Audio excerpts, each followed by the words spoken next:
Ça sert à quoi la prévoyance? Parce que vous êtes très nombreux à ne pas savoir qu'il y en a une dans l'entreprise. Pourtant, normalement, on vous a fait signer des documents. Quand tu es salarié d'une entreprise, si tu es cadre, il y a une obligation légale d'assurer tous les cadres des entreprises françaises. Et dans ces cas-là, tu as dû signer un bulletin d'adhésion. Le bulletin d'adhésion, en fonction du nombre de salariés dans l'entreprise, tu as oui ou non un questionnaire de santé. Mais dans tous les cas, tu dois quand même signer quelque chose qui dit monsieur un tel, madame truc, etc. Vous mettez toutes vos informations et surtout vous mettez votre bénéficiaire. La prévoyance, elle est en cas de décès, en cas d'invalidité permanente totale, ça peut être aussi de la perte totale et irréversible d'autonomie. On va retrouver un petit peu les garanties qu'on retrouve dans l'assurance emprunteur.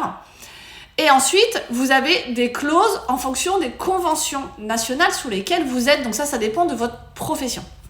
Si tu es non-cadre, il y a des obligations légales selon les branches où tu es. Il y a des contrats qui n'existent pas pour les non-cadres. Et dans ces cas-là, il faut regarder si une prévoyance peut être faite ailleurs, en dehors de ton travail, que oui, tu vas peut-être payer, mais en revanche, ça va te permettre quand même d'être bien couvert. Ensuite, il y a des contrats qui ont un délai de carence d'1 an. Ça veut dire que tu vas rentrer dans l'entreprise et pendant 1 an, en vrai, tu n'es pas assuré. Le patron va effectivement payer selon les cotisations sociales de ta masse salariale, etc. Mais tu ne commenceras à être couvert en cas d'arrêt maladie ou d'invalidité, par exemple, qu'au bout de 1 an. Ce qui fait qu'après 1 an, effectivement, si tu as un arrêt maladie, logiquement, il y a la prévoyance qui va prendre en charge ton arrêt pour que tu conserves ton niveau de vie, entre guillemets. Attention quand même, les contrats ne couvrent pas 100% du salaire. Pas tous. J'ai des contrats, moi, sur lesquels je vois bien qu'il y a 100% du salaire net du client qui va être pris en charge. Donc là, pas de souci.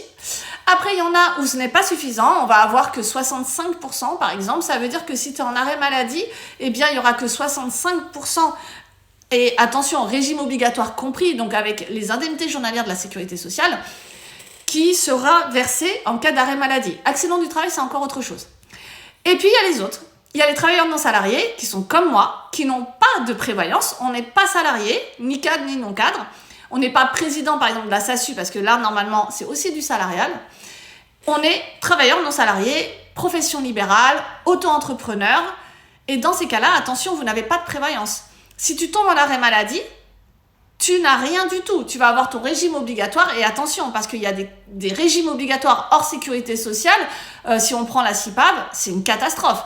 Donc, en cas d'arrêt maladie, tu vas te retrouver d'un revenu peut-être positif, fixe, malgré le fait qu'effectivement tu es indépendant, mais tu peux te payer tous les mois correctement. D'un coup, en arrêt maladie, il ne va plus rien se passer. Donc là, c'est tout l'intérêt de mettre une prévoyance. Donc, en cas d'arrêt maladie, pour conserver ce que tu te verses d'habitude. On va regarder soit ton prévisionnel, si tu viens de rentrer dans la profession libérale, etc. Tu viens de te mettre à ton compte. Et ou pour les autres qui n'ont pas encore de prévoyance et qui sont pourtant indépendants depuis plusieurs années, bon là, il faut faire vite. On va regarder tes N-1, N-2, etc. Et on va regarder ce que tu t'es versé et ce que tu as comme comme prévision pour regarder un petit peu une moyenne. Et si ta moyenne sur les 3 dernières années, elle est de, peu importe, 5 000 € par mois, va falloir te couvrir pour 5 000 € par mois. Peut-être en déduction du régime obligatoire, ça c'est une chose, mais par contre, tout le reste, ça te permettra d'être couvert.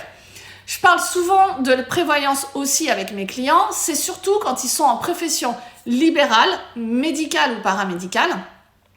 Parce que si tu vois plus de patients, t'es plus payé, quoi. D'accord ?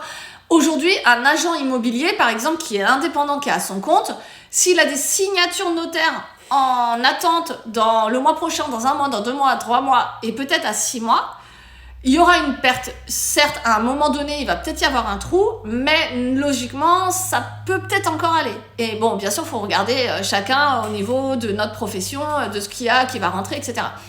Par contre, voilà, quelqu'un qui ne voit plus personne, et si tu ne vois plus personne, tu ne factures pas parce que tu es en arrêt maladie ou en invalidité, là, ça peut commencer à devenir très, très compliqué. La prévoyance, elle va venir pour pallier à ça, le temps que tu te remettes et que tu retournes au travail.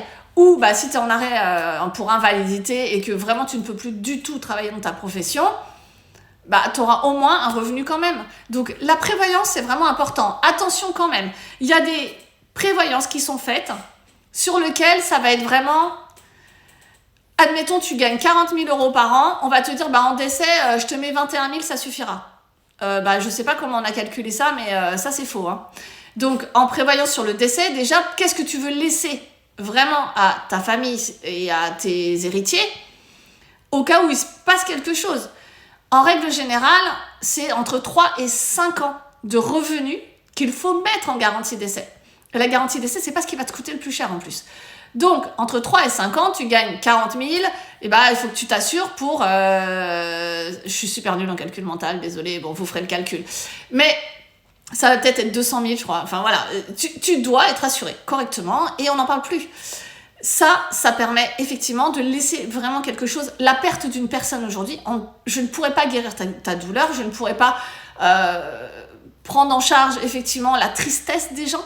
En revanche, si déjà financièrement, ils n'ont pas à penser comment ils vont payer leur train de vie ou le crédit parce que peut-être que l'assurance va peut-être pas fonctionner si tu as menti, peut-être que il y a les écoles des enfants qu'il faut continuer de payer parce qu'ils vont pas s'arrêter, ils vont pas attendre, ils vont continuer à vouloir faire des études.